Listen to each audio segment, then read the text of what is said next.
জাতীয় প্যারেড গ্রাউন্ডে রাষ্ট্রীয় শ্রদ্ধায় বিদায় জানানো হলো মুক্তিবাহিনীর উপপ্রধান একে খন্দকারকে। শোক আর শ্রদ্ধার আয়োজনে ছিলেন প্রধান উপদেষ্টা ডক্টর মোহাম্মদ ইউনূস। পরে জানাজায় যোগ দেন সরকারের উপদেষ্টারা। তিন বাহিনীর প্রধান ও সর্বস্তরের মানুষ শ্রদ্ধা জানান।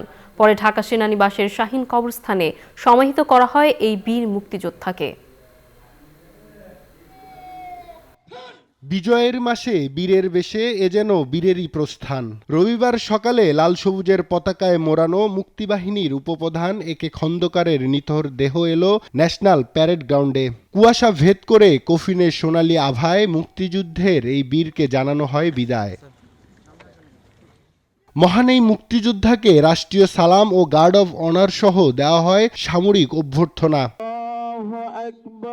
পরে জানাজা অনুষ্ঠানে অংশ নেন প্রধান উপদেষ্টা ডক্টর মোহাম্মদ ইউনূস। তিন বাহিনীর প্রধান ছাড়াও জানাজায় যোগ দেন আরও বেশ কয়েকজন উপদেষ্টা।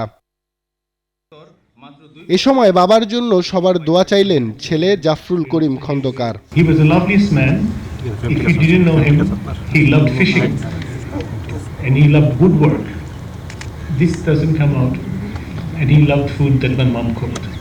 শনিবার বার্ধক্যজনিত কারণে তার মৃত্যুতে মুক্তিযুদ্ধের ইতিহাসে একটি গুরুত্বপূর্ণ অধ্যায় বন্ধ হয়ে গেল।